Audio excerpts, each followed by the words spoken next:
फवाद कैसे देखते हैं 7 दिन में 5 मैचेस?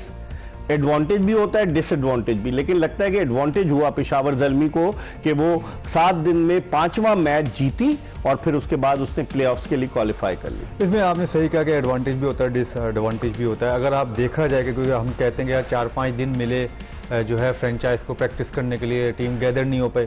पेशावर ज़ल्मी आप कह सकते हैं इसमें लकी भी रही। एक मैच के बाद फिर अगला मैच जो उनका जो वॉश आउट हुआ, लेकिन उनके पास गैप बड़ा है 8-9 दिन का, तो उसमें मुझे ऐसा लगता है कि वो लोग अंदर जो कॉम्बिनेशन और गैदरनेस जो हम कहते हैं ना कि जेल हो जाना टीम, आई थिंक वो बड़ी अच्छी तरीके से हुई। उनके बाद टाइम बड़ा अच्छा मिला उनको, फिर कराची में आगे कोई 5 से 6 दिन का टाइम मिला प्रैक्टिस करने का, तो उससे भी वो कंडीशन और मौसम बहुत पहले आ गई थी। 5 से 6 दिन पहले वो आ गए थे, 6 से 7 दिन पहले, तो उन्होंने प्रैक्टिस ही यहाँ पर की है, तो उससे वो बड़ी जल्दी अवेयर हुई है। ऑन अ सेम नोट अगर आप देखें तो हैदराबाद किंग्स भी जो है हैदराबाद किंग्समैन भी है, वो भी आ गई थी तो उसी टाइम। तो ये दोनों टीमें तकरीबन 7 से 8 दिन उन्होंने प्रैक्टिस किया कराची में, तो इसका उनको फायदा बहुत हुआ है। बट स्टिल अब आते हैं कि जो मैचेस जिस तरह चल रहा है, उनका जो कॉम्बिनेशन चल रहा है, जैसे आपने बताया नाहिद राना नहीं थे, शरीफुल नहीं थे, तो आज जैसे अब्दुल बासित खेलें, अली रजा खेलें। बाकी उनको जो फायदा मैंने कहा ना कि जो उनको सबसे ज्यादा फायदा हो रहा है वो इफ्तिखार की बॉलिंग से हो रहा है सर्कल में। अगर आप देखें वो फास्ट बॉलर से ज्यादा अच्छी बॉलिंग कर रहे हैं। और दूसरी बात देखें उनकी इकॉनमी 5 ही इकॉनमी है आज के मैच में भी, तो आप उस जो इकॉनमी जो है ना वो ज्यादा मैटर करती है। आप 4 विकेटें भी ले लो, अगर आप 40 रन दोगे तो आपकी इकॉनमी किस इफ्तिखार ने किस तरीके से बॉलिंग, आप ये देख लेना कि एक जो है 20 रन देके 1 आउट किया, 4 में 32 रन देके 2, फिर 4 में 15, फिर 4 में 9 रन देके 3 आउट, फिर 4 में 21 रन देके 4 आउट। आप खुद देख लें कि इसकी इकॉनमी अभी हमारे पास निकलेगी तो मेरे ख्याल से ऑलमोस्ट 6 की आएगी इसकी economy, which is very good यार। तो वो भी एक ऑलराउंडर से जो बैटिंग ऑलराउंडर है, रेगुलर करके बॉलिंग ऑलराउंडर नहीं है, वो बैटिंग ऑलराउंडर है। तो ये बड़ा जो है ना प्लस पॉइंट है पेशावर ज़ल्मी के लिए। सभी कैसे देखते हैं 2 फास्ट बॉलर्स नहीं थे, नाहिद राना ने हिला के रखा हुआ था बैट्समैनों को, चले गए बांग्लादेश। आज उन्होंने पहला मैच खिलाया अब मोहम्मद बासित को, भावलपुर से भी वो खेले हैं और ये उनका पहला मैच था इधर T20 HBL PSL में, 3 विकेटें उन्होंने ली। तो इसका मतलब है पेशावर ज़ल्मी अपने कॉम्बिनेशन को बनाती जा रही है। सुफियान मुकीम तो हैं ही जो उनके लिए बेहतरीन बॉलिंग कर रहे हैं और इफ्तिखार का फवाद ने जिक्र किया, लेकिन उनका स्पिन बॉलिंग अटैक और उनका फास्ट बॉलिंग अटैक खासा बैलेंस नजर आता है।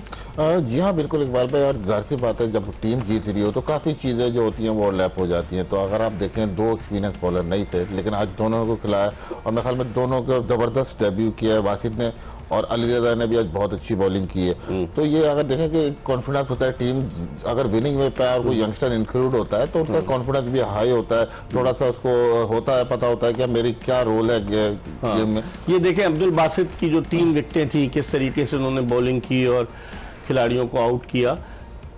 इनके बॉलिंग एक्शन के हवाले से क्या कहेंगे?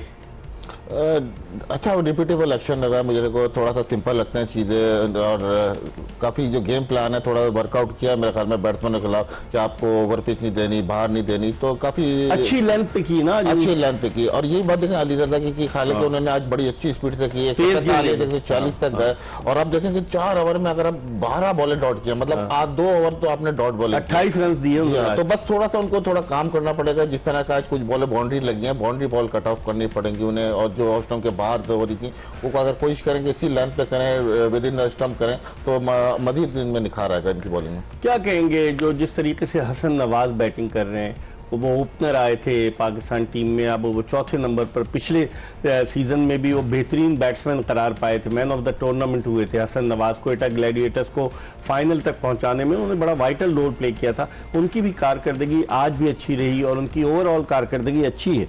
देखिए मुझे ऐसा लगता है कि आज की कारकर्दगी की बात करते हैं आप, तो 35 बॉलों पे 37 रन किए हसन नवाज से। हमें ये एक्सपेक्टेशन नहीं है, कोयटा को भी ये एक्सपेक्टेशन नहीं है कि 35 बॉलों पे 37 रन करें। इवन अगर आप देखें वो 4 नंबर आए हैं बैटिंग करने के लिए, प्लेयरी में कोई शक नहीं है, ठीक है, और सर्कल में आ गए थे वो बैटिंग करने, ठीक है ना। 39 पे 2 आउट हो गए थे, 39, लेकिन 35 बॉलों पे 37 रन, ये जस्टिफिकेशन नहीं है। तो एक टीम जब नीचे लगी हुई हो तो बैट्समैन क्या करे? लेकिन तो आप देखें ना, फिर 154 पे आप अगर फिनिश करेंगे, 4 नंबर पे देखिए, 3 नंबर और 4 नंबर बड़ा वाइटल नंबर है बिग साहब। अब उनकी बैटिंग 8 ओवर 10 ओवर के बाद भी आ सकती है और उनकी बैटिंग 2 ओवर में भी आ सकती है। तो उनको तो चाहे 10 ओवर के बाद वाली बैटिंग करनी हो वैसे खेलना पड़ेगा, जब 2 ओवर के बाद वाली बैटिंग हो वैसे खेलना पड़ेगा। आप अगर देखें 2 मैचों में आपका, अगर आप ओवरऑल इस PSL 11 में अगर आप इसका स्ट्राइक रेट देखते हैं वो भी हसन आपको नवाज बताते हैं हम। वो 125 और 126 का है ओवरऑल। ठीक है। तो आप देखें 4 नंबर पे अगर आप आते हो तो आप 125 126 के स्ट्राइक रेट से नहीं खेल सकते। कोयटा की बैटिंग पे आऊंगा थोड़ा सा। आज एहसान अली खेले, नया खिलाया, वो ठीक है, पहला मैच था, वो रन नहीं कर पाए। सऊद शकील ने ओपन की उनके साथ। आज देखें, आज राइलर रोसो को फिर 3 नंबर खिलाया, हसन नवाज 4। अब आप मुझे बताएं, शुमाइल हुसैन को आप 5 नंबर लेके आ गए, शामिल हुसैन को, सॉरी शामिल हुसैन को, ठीक है, आप उसको 5 नंबर लेके आए। ख्वाजा नाफे को आप 6 नंबर लेके आए। ख्वाजा नाफे के जो है मेरे ख्याल से 80 रन नहीं है 6-7 इनिंग्स में, ठीक है। मेरे उसको सफल इधर से मैं वही बात कर रहा हूँ ना। अब 2 मैचों बाद जब शामिल हुसैन ने 100 रन पे था, हमने ही देखा था ना, तो सब आपने भी कहा कि सबके मुंह बंद करा दिए। 2 में उसके 50 किए थे शुरू में, उसके बाद मुंह बंद करा दिए, ये करा दिया, वो कर। अब इसकी जस्टिफिकेशन कौन देगा जो वो 5वें नंबर पे आया? अब मुझे बताएं कि अगर सबके मुंह बंद हुए तो जस्टिफिकेशन दे दें इस चीज का कि 5 नंबर पे कैसे आ गए एक प्लेयर जो ओपनर खेल रहा है, जो पाकिस्तान से ओपन कर रही है, जिसने अब वो फ्रेंचाइज में 5 नंबर खेल रहा है। अब जो पाकिस्तान से जो 4, 5, 6 नंबर 7 नंबर खेल रहे हैं वो ओपन कर रहे हैं।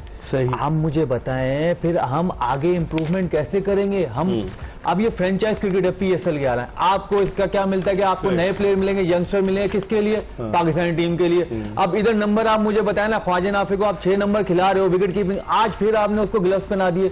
2 मैचों में उसको आपने ग्लव्स पहनाए। जिम्मेदार कौन है? कोच है ना इनके? नहीं, कोच की बात नहीं, और ये तो टीम फ्रेंचाइज है ना, मैनेजमेंट। टीम मैनेजमेंट होती है ना, कि वो खुद ही डिसाइड नहीं कर पा रहे। जैसा तजुर्बाकार आदमी इनके वो तो साथ जाहिर है। है, और वो शुरू से है, मतलब मैनेजमेंट ही डिसाइड नहीं कर पाई है ये किस नंबर पे खेलेगा। नंबर का शफल मुझे ऐसा लगता है प्लेयर के साथ भी और सेम टाइम टीम के साथ भी गलत है। हसन नवाज की बात की फवाद आलम ने, उनका 135 का स्ट्राइक रेट है, 234 रन हसन नवाज ने अब तक बनाए इस HBL PSL में।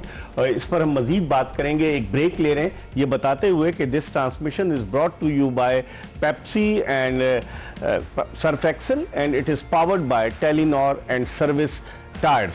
हम एक ब्रेक ले रहे हैं और ब्रेक के बाद दोबारा मोहम्मद समी और फवाद आलम से गुफ्तगू के सिलसिले का आगाज करेंगे।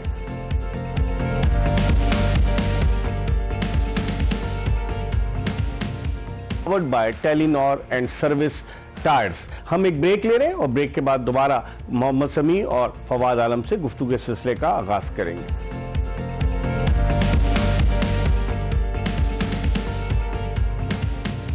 Powered by Telenor and Service Tyres. हम एक ब्रेक ले रहे हैं और ब्रेक के बाद दोबारा मोहम्मद समी और फवाद आलम से गुफ्तगू के सिलसिले का आगाज करेंगे।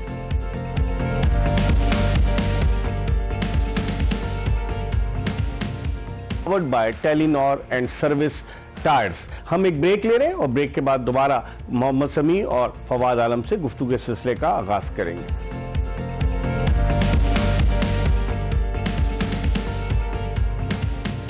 Powered by Telenor and Service tyres.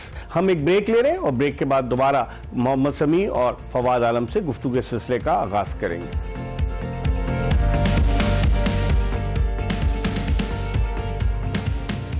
Powered by Telenor and Service Tyres. हम एक ब्रेक ले रहे हैं और ब्रेक के बाद दोबारा मोहम्मद समी और फवाद आलम से गुफ्तगू के सिलसिले का आगाज करेंगे।